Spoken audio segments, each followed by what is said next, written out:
So part 3 na ta. Nanami sa El Nido, dito na may nakatry og away. Kay 'di ba, ginan ako sa inyo pag mag in relationship gani mo ug gani mo gusto mag-single na, nya gusto mo mangitag partner niya, paminyong pilion. Yung gid mo pag uwi-uwi ka na kung sa Pinoy ta nga kanang magpasuyo ta kay na mutog dun naginita mo di na sila ganahan kay ganana day niya kanang una sa mga dagat unya magpauwi-uwi mo nga kanang mainit man, maitong ko. Ayaw dyan mo pag-anana, kay mabiyaan, gid mo, labi na og first time. Paninyog kita. So, ayaw sa mo, anak. Unya ra pagka na ang kampante na ka.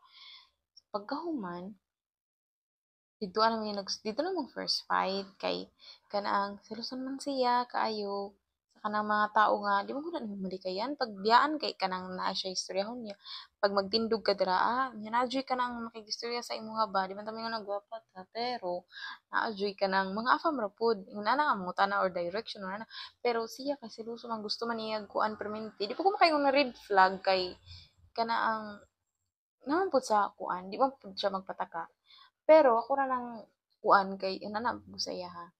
Unya fast forward na ta. Siguro tag fast forward. Dito ano ta sa Palakaw nami. Ana nga time nami sa El Nido pagka naugma na mulakaw nami. Pero kini kay nagkuan lagi mi kay last day na nag rides mi tapos pagka man nag chat chat siya dito. Unya naano siya invite nga nag-inusarang tao sa pikas table kay naluoy siya. Sa diha nga na nami diri sa isa ka table kaming tulo, ang lalaki ganahan man siya masig-istorya sa kuha kay makarelate siya sa among relihiyon, sa among culture, sa history about Americans and Philippines before sa back in ambot unsa pa na sa history ra na nga kanaang mga gira-gira panahon ni MacArthur. Di man siya makarelate ang akong partner kay kuan man British man siya ni kay ang British mo kay uy kanang history sa Philippines ug sa ilaha. So, nakuan na siya, kaya nakainom na po siya ba. Mura siya na ka na ang suko. Mauto, ning tindog ang iyang kaspa. Iyan ang giingnan nga muuli na ko. Kung di ka muuli, kana ang diri ra ka kay nag-treat ka sa kuha. Wa god, di gud ako nag-treat. Siya gud nag-invite atong lalaki. Nakikistorya ra ko niya kay hubog siya mo nang nanana. Mo to ako siyang gikuan nang lakaw ni. Nag-away na mi first away na mo na. Pagkahuman, ano siya, I can't believe you're cheating on me. Ano si Sakua? Wa ko na cheat, nagkikistorya ra gud ko sa lalaki nga iyang gidala sa table. Pero nalahi niya og pagsabot tungod kay nakainuman siya. Sumoto nag-drive siya sa motor, gibiyahan ko niya. Oh, nana po ni duol nga mga lalaking, nana gud gyap, di ko maingon nga. Kapusab sila kanang mga looking for sex na mga tao ba, di na nimo siya kuan. Pag naa ka sa yun ana nga lugar. So mao to ning sakay kog pedicab, wala ko nakikistorya og taon ning uli ko ug naghulat ko sa iya didto ug siya pila na ka oras wa kauli kay di ay to siya naglibot-libot dayto siya gipangita po day ko ni asa ko so nagulhos nami hangtod nga sa iyang pagdrive kay hubog siya nadakpan siya sa pulis. Pagkadakop niya sa pulis, ning uli na siya dito kapulo ko doy. Katawanan kayo kay nagsakay na siya sa sakinan sa baboy. Kanang ana god kanang kuan, murag tricycle pero motor siya. Nagsakay siya dira Naggunit siya basta kung picturean lang ako. Lagi ko na ako picture katawanan kasi niya. Katong mga makaon, mga junk foods nga nasulod sa motor. Iyang puyos.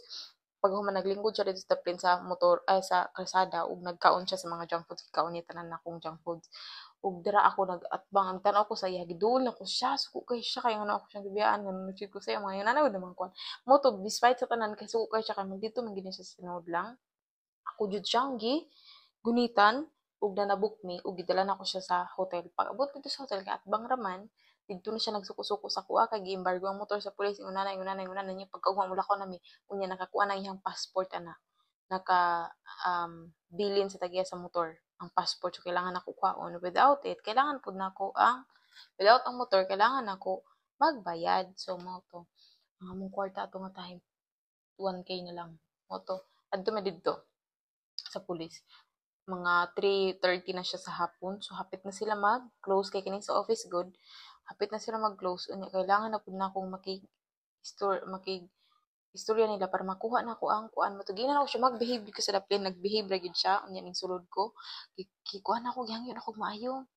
Unya, mo to nga ning payag ra sila nga 1K ang akong ibayad. Pag bayad na ako, tingnan ako, kailan ra pong girelease akong partner ang motor maski hubog hapon siya. So, isa ta man kaingon na kuan kay ilaha na di na ko mangialaman na. So, montong nagbayad ra ko, unya nahinguli nami. Pag uli na magiuli gyud namo dito sa motor gikuha nako ang kanaang passport nanguli mi sa hotel, natulog siya. Pagmata niya mga 10:00 kailangan namo kay upo koy kaon. As in sa akong kalagod sayo wa na ako nagutom pero kana nga time gutom na koy gabi naman. Motong pagka 10:00 nanguli mi kay nang adto mi og restaurant nag-withdraw sab mi kay pagkabuntag sa mang lakaw may didto na pud ang mga ikaduhang away. Kay wala po ko ni gitinggan kay siguro murag kuan pa mo siya pag siya na ulian ba sa iyang kaubugan. Wa namin nagtingog hangtod natulog mi pagkabuntag nag-empake namin diretso ang panahan wala siya nag-toothbrush wala siya nag-ilis kay naglagot lagi siya nako nga naglagot sud ko niya mo nangadto mi sa bus dito ami ana siya sa kuwa nga muli na siya nako sige muli na sab ko Manila do wala koy kuan wala ko koy trabaho gud akong ulon dito nga ang ako ra mang mag-igsuon pa pud tong istorya ba kay mao tong gitry nako siya og um ingon na mouli na ko gitawagan ako manghud magpakuha og ticket kay moadto na ko Manila kabiyanan nako siya kay una lagi nag-away mi gibuton niya na siya nga ayaw ambot nga na bitaw na ako pa dyan na rekoltanan ba ano siya ayaw kay nag-joker daw siya mo to pag abot na mo sa Puerto Princesa sa Palawan naghulat na mi tigtuig isa ka gabi kay kadlaw na nga mong biyahe paingon sa Davao muli na mi Davao paabot sa Davao na mi ginantahan dito nga apartment for 1 month dito mi nagstay sa apartment pero ning biyahe pa mi sa Mati pagka after 2 weeks kay sa Mati kay para mailan niya pud ang akong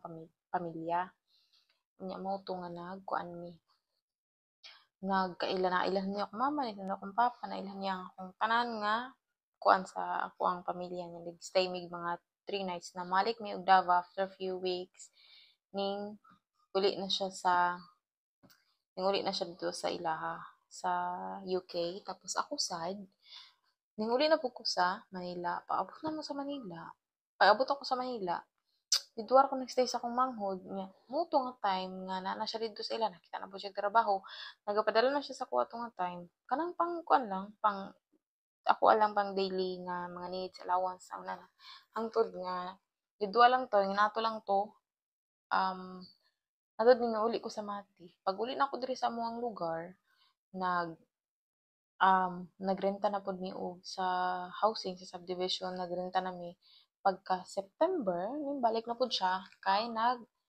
kuan gud siya daan nakabook naman gud siya ang daan so nibalik siya kay niya gimingadto siya sa kuha ning balik na po siya nagstay na siya 3 weeks balik na po siya didto tas nibalik na po siya pagka November kay para sa kasal lagi namo unya sumpay na po na kay medyo taas-taas na